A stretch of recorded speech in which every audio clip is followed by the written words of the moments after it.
जय हिंद दोस्तों, वंदे मातरम।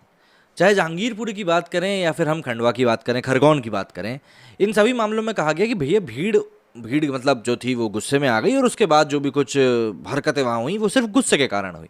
बिल्कुल भी कहीं से कहीं तक भी सुनियोजित तरीके से नहीं करी गई। हालांकि बाद में जो भी कुछ जांचें हुई उनमें जो चीज़ें बाहर निकलकर सामने से छतों के ऊपर काफ़ी सामान इकट्ठा किया गया था, वो एक ही तरफ इशारा करता था कि ये जो चीज़ें थी कहीं से भी कहीं तक आकस्मिक नहीं हुई, बल्कि ये सब सुनियोजित ही थी। अब ऐसे में जब बारी आई यूपी की, और यूपी में जो कुछ भी घटनाएं हुई, तो सबसे बड़ी बात यह थी कि घटनास्थल जो था वहाँ से 35 से 40 किलोमीटर की दूरी पर ही राष्ट्रपति और प्रधानमंत्री दोनों ही मौजूद थे। साथ ही साथ यूपी के मुख्यमंत्री भी मौजूद थे। तो ऐसे में कहीं ना कहीं ये माना जा रहा है कि भाई, माना जा रहा था, ठीक है ना, अभी तो धीरे धीरे बात करेंगे, वैसा कहीं ना कहीं माना जा रहा था कि ये जो पूरा कर्मकांड हुआ है, दरअसल ये इसीलिए हुआ क्योंकि इतने पावरफुल लोग इतने पास में मौजूद थे, और यदि ऐसा करने से वैश्विक मीडिया में नाम हो पाता इस पूरे कांड का तो बहुत अच्छा होता। और अब यकीन नहीं मानेंगे, जो मैंने एक्यूज है उसके मोबाइल से इस प्रकार की चीज़ें नहीं मिली हैं, सामग्री मिली है, व्हाट्सएप की चैट्स मिली हैं, उससे यही समझ में आ रहा है ये सब चीज़ें सुनियोजित तरीके से करी गई थी, और सिर्फ इसीलिए करी गई थी कि इंटरनेशनल मीडिया हमारी तरफ देखे कि प्रधानमंत्री मोदी इतने पास में थे और उसके बाद ये कांड हो गया। 3 जून की कानपुर हिंसा संयोग नहीं थी, सोची समझी साजिश थी। जाफर हयात हाशमी के मोबाइल व्हाट्सएप चैट से साक्ष्य मिले हैं और हिंसा के मुख्य आरोपी हयात ने दिखावे के लिए कानपुर बाजार बंदी को वापस ले लिया था। ये नाटक पुलिस को गुमराह करने के लिए किया गया था। अब हयात के व्हाट्सएप चैट में बाजार बंद के वीडियो और फोटो मिले हैं।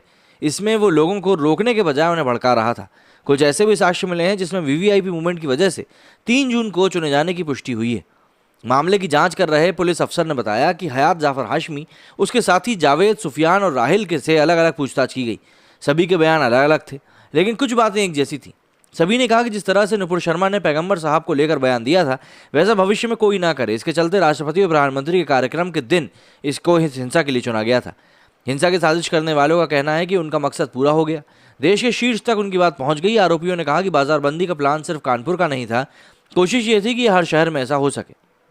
हयात हाशमी के मोबाइल में उनके व्हाट्सएप पर करीब 141 ग्रुप मिले हैं। हिंसा वाले दिन यानी कि 3 जून को हयात 14 ग्रुप पर ज़्यादा सक्रिय था। सबसे ज़्यादा बातचीत व अपडेट एमएमए जौहर फैंस एसोसिएशन कानपुर टीम नाम के ग्रुप में किए गए। हयात बाजार बंद कराने वालों का हौसला बढ़ा रहा था। उसके बाद बाजार बंद होने के फोटो वीडियो अपडेट होने लगे।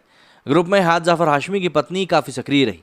वो भी बंदी से लेकर बवाल तक की तमाम वीडियो और फोटो साझा करती रही। कई मैसेजेस भी डाले। पुलिस सूत्रों के मुताबिक हयात की पत्नी ही इस ग्रुप की एडमिन है। पुलिस एक एक मैसेज के बारे में जांच कर रही है। साथ ही इन ग्रुप्स में कौन कौन लोग जुड़े हैं और कहाँ के हैं, इसका भी पूरा ब्यौरा खंगाला जा रहा है। बवाल के दिन हयात जाफर हाशमी ने शहर की कई नामचीन शख्सियतों से बातचीत करी थी। उसके मोबाइल नंबर की सीडीआर से इसका खुलासा हुआ है। इसलिए अंदेशा बढ़ गया है कि इन लोगों की भी भूमिका रही है, मगर वो सामने नहीं आए, पर्दे के पीछे से साजिश में शामिल रहे। पुलिस अब इन सभी की गिरफ्तारी के लिए साक्ष्य जुटा रही है, और जाहिर सी बात है अगर एक बार साक्ष्य जुट जाते हैं तो इन लोग ज़्यादा देर तक कोई बचा नहीं पाएगा, क्योंकि आप इतनी बड़ी साजिश को अंजाम दे रहे हो, वो भी ऐसे में जबकि देश में इस प्रकार का माहौल ना फैलाया जाए तो सही रहता है। एक तरफ भाईचारे की बात होती है, दूसरी तरफ इस तरह की बातें होंगी तो जाहिर सी बात है कहीं ना कहीं तो चीज़ें बद से बदतर होंगी। मेरे स्टूडियो में फिलहाल इतना ही। जय हिंद, जय भारत।